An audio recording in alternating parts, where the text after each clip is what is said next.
আমি এখন যে লোকেশনটিতে আছি সেটি হচ্ছে একবারে সরাসরি সীমান্তবর্তী এলাকা, প্রায় 0 পয়েন্টেই। এই লোকেশনটি হচ্ছে নেত্রকোনা জেলায় কলমাকান্দা থানা লেঙ্গুড়া এলাকা। আর এই লেঙ্গুড়া সীমান্তবর্তী এলাকায় লেঙ্গুড়া সদর থেকে, বাজার থেকে 3 কিলোমিটার পূর্ব দিকে। তো আমি এই যে এই উপরের লোকেশনটিতে কি আছে আমার জানা নেই, কারণ পূর্বে কখনো আমি এখানে আসি নাই। তো আপনাদেরকে ঘুরিয়ে ঘুরিয়ে দেখাচ্ছি এবং আমি নিজেও দেখব। তো মনে হয় যে এই স্থানটা আসলে খুবই চমৎকার লাগবে এই লোকেশনটি। তো এই যে স্টেপ বাই স্টেপ যে সিঁড়িগুলো দেওয়া আছে সেখানে অবশ্যই উপরে হয়তো বা একটা বসার একটা ভালো অবস্থান আছে।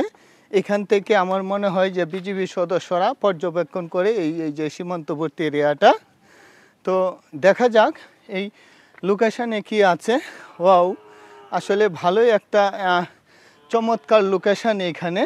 তো এখানে আসলে যে একটা টাওয়ারের মতো লাগছে, অর্থাৎ এই যে এই গুল এরিয়া একটা পাহাড়কে উঁচু অবস্থানটা একটু সমতল করে নিয়ে আসলে এটাকে পর্যবেক্ষণ টাওয়ার হিসেবে মনে হয় আখ্যায়িত করা হয়েছে এখান থেকে। তো এখান থেকে আমার মনে হয় যে বিজিবির সদস্যরা এখান থেকে পর্যবেক্ষণ করা হয় এই যে সীমান্তবর্তী এলাকা। তো এই যে বর্ডার দেখা যাচ্ছে সেটা হচ্ছে সরাসরি এই যে পাহাড়টি, সেটি হচ্ছে ভারতের পাহাড়। আর আমরা এই লোকেশনটিতে এখন আমি অবস্থান করছি। তো দেখেন আসলে এই যে এইদিকে সীমান্তবর্তী এলাকা, আসলে যে সিনারিগুলা দেখতে ওয়াসাম হয়।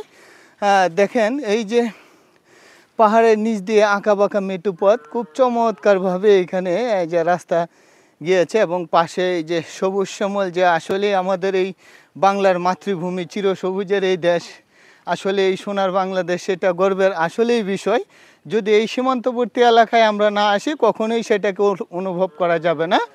তো আসলেই এখানে এসে আমার মনটা ভরে গেল যে আমি কখনোই একটু সময় পেলেই এই বিশেষ করে সীমান্তবর্তী এলাকায় ঘুরতে চলে আসি।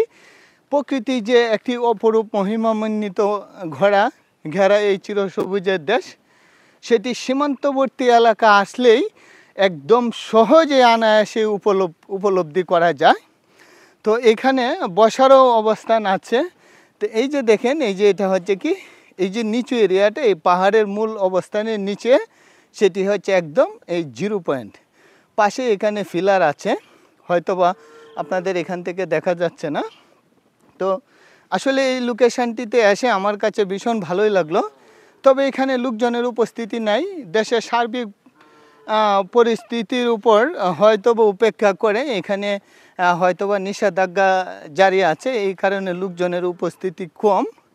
তো এই দিক দিয়ে আঁকাবাঁকা মেটু পথ দিয়ে আসা রাখছে সরাসরি, এবং রাস্তা নেই, এই কারণেও লোকজনের উপস্থিতি এখানে কম আছে।